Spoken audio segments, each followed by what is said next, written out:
आज हम इस वीडियो में नीत्शे के दर्शन और हिंदुत्व के दर्शन के बारे में जानेंगे। उनके दार्शनिक समानताएं क्या है, उनकी वैचारिक समानताएं क्या है और वो किस तरह से रिलेटेड है आपस में। और मनुस्मृति से वो किस तरह से प्रभावित है नीत्शे के दर्शन, और उस नीत्शे के दर्शन से फिर जो नाजीवाद का जन्म हुआ और वही बाद में जर्मनी का नया धर्म बना था नाजीवाद, और उसको हिटलर ने फॉलो किया था। तो उसके कारण फिर द्वितीय विश्व युद्ध भी हुआ था, जिसके कारण संसार में इतनी बड़ी तबाही हुई थी। उसके बारे में डॉक्टर अंबेडकर ने हिंदुत्व के दर्शन पुस्तक है उसमें लिखा है, और उसके रिलेशन के बारे में भी लिखा है। तो वही संक्षिप्त जानकारी है, तो उसके बारे में हम थोड़ा सा स्टडी कर लेते हैं या जान लेते हैं, जो कि बहुत ज़रूरी है कि मनुवाद कितना घातक, कितना विषैला है, जिसके कारण इतना बड़ा युद्ध हुआ और कितना हिंसात्मक है ये धर्म। नीत्शे के दर्शन की जो पहचान है, सत्ता की लालसा, हिंसाचार, नैतिक मूल्यों का नकार, महामानव और उनके लिए त्याग, गुलामी और सामान्य मनुष्य की अधोगति, इन बातों के साथ ही जानने लगी।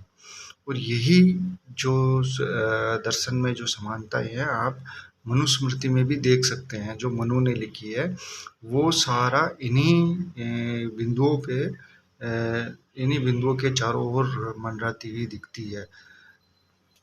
नीत्शे ने अपने स्वयं के लिए अपने समय से आगे अनेक सदियों बाद तक ऐसे समाज की कल्पना की जो शायद उसकी प्रशंसा करे, लेकिन इस बात में वे उसे निराशा सहनी पड़ी थी।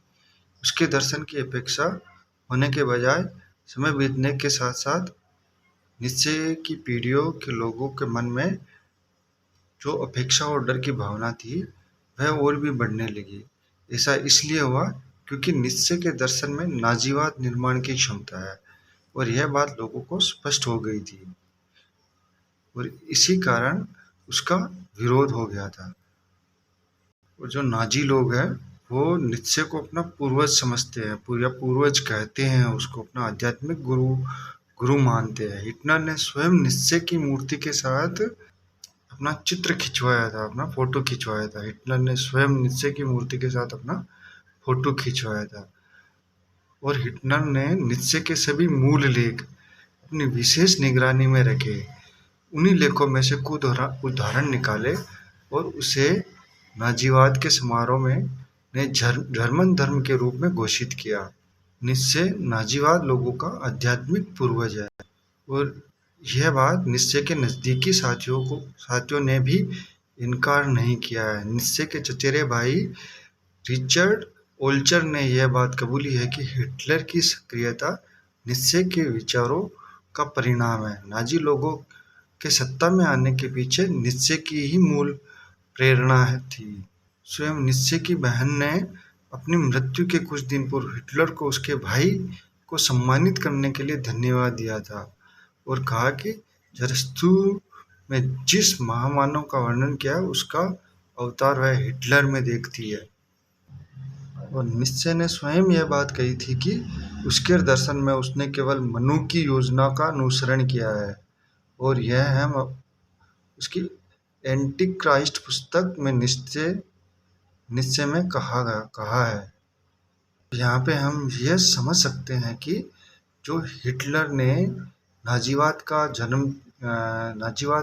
जो उसने फॉलो किया था जर्मनी में, जो उसका अनुसरण करने के लिए बोला था, नए धर्म का अनुसरण करने के लिए बोला था, वो नीत्शे के ही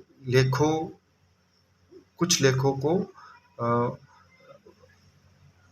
लेखों को ही निकाले और उससे नाजीवाद के समारोह में नए जर्मन धर्म के रूप में घोषित किया। और यह सारे अब नीत्शे ने मनु की योजना का अनुसरण किया, यानी कि जो हिटलर है, हिटलर का नाजीवाद नहीं है, वो मनु का ही एक, यानी कि मनुवाद का ही एक सुधरा हुआ रूप कह सकते हैं हम,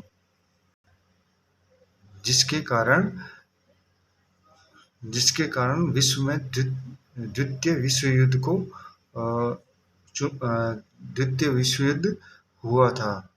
यानी हिटलर ने ही द्वितीय विश्व युद्ध उसी के कारण हुआ था।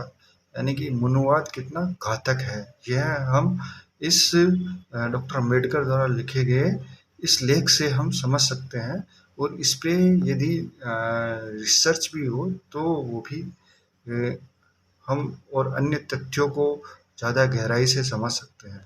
और डॉक्टर अम्बेडकर लिखते हैं कि इसमें कोई संदेह नहीं रह जाता है कि जरस्तु मनु का ही एक नया नाम है और द स्पेक जरस्तु मनुस्मृति की ही एक नई आकृति है।